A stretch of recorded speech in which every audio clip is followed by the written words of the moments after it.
Okay. Hey, I messed up at the end. Today, I wanted to talk a little bit about mastering the fretboard on the guitar. A lot of people are teaching so-called cage system, which is actually a pretty good system, and it helps people navigate the fretboard because it's kind of visual, and you can envision or find the patterns on the fretboard by envisioning those familiar chords such as C, G, E, A,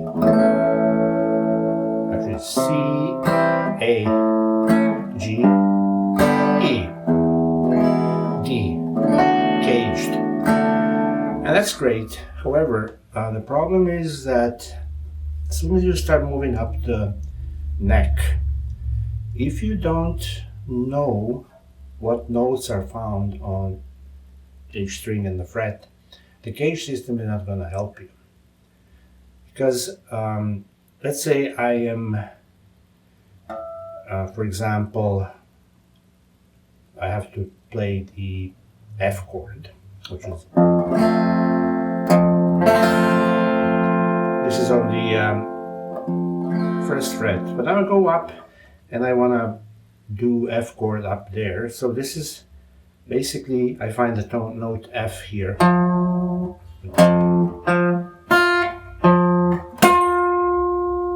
Etc. Now because this note is found, the root is found on the fifth string, on the A string, that means this is the A chord. If I find the F note on the fourth string, D, then it's a D chord. Right? If I find it on the third string, G, then it's a G chord, right? So it has to be like this. And so on. Basically, if we don't know quickly what note are we on, we won't be able to decide which chord shape to play. So the question now is, how do we actually memorize the fretboard? And the answer, or to me, the quickest way to do it is to first focus on the so-called white keys. Like on the piano, we have white and black keys. White keys are always tuned to be the natural notes, such as C, D, E, F, G, A, B, and then C. So if you play white keys on the keyboard, you will never play any sharp or flat note. Black keys are reserved for sharp and flat notes.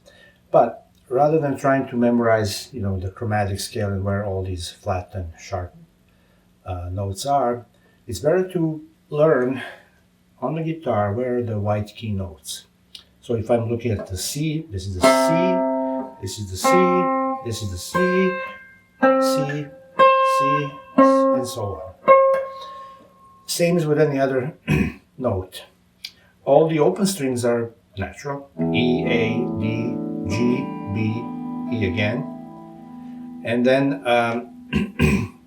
once we know these natural notes, it's always easy to go one fret higher or lower to either flatten it or sharpen it.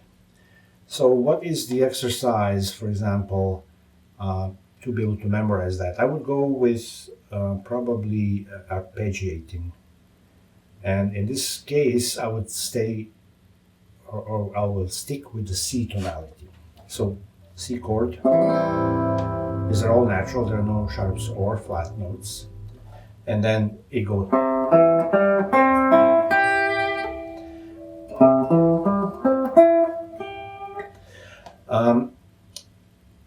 But then within the diatonic C tonality, which is the major scale,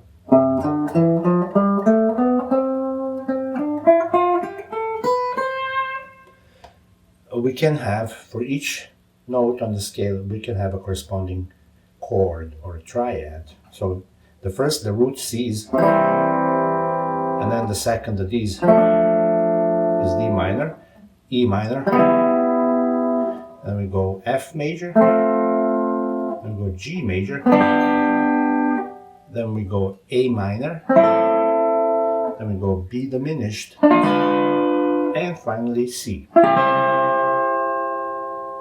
But to arpeggiate, we can go. Right. And then we go to the next note. So C, E, G, C, E, G.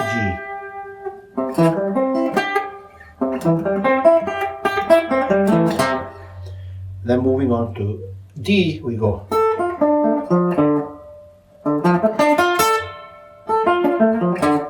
Then we go to E. Then we go to F. Then we go to G. Then we go to A minor. Then we go to B diminished. Oh, sorry.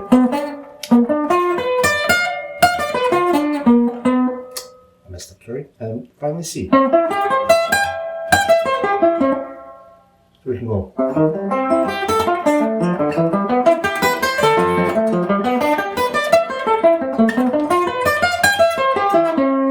We go backwards.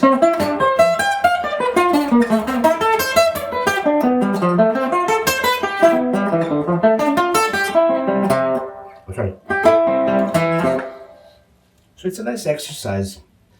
If you memorize it and you play it, and try to voice out or say out loud each note. C, E, G, C, E, G, A, F, D, A, F, D, E, B, E, G, B, E, G, B, C, E, C, A, F, C, A, F.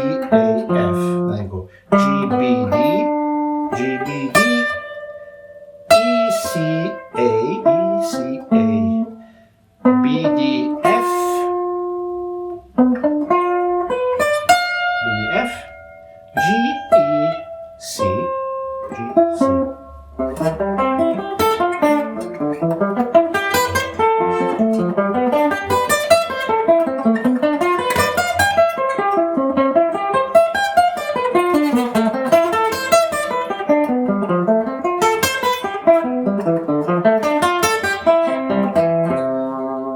And this will make your practice melodic, and you'll feel some movement. It's almost like a melody.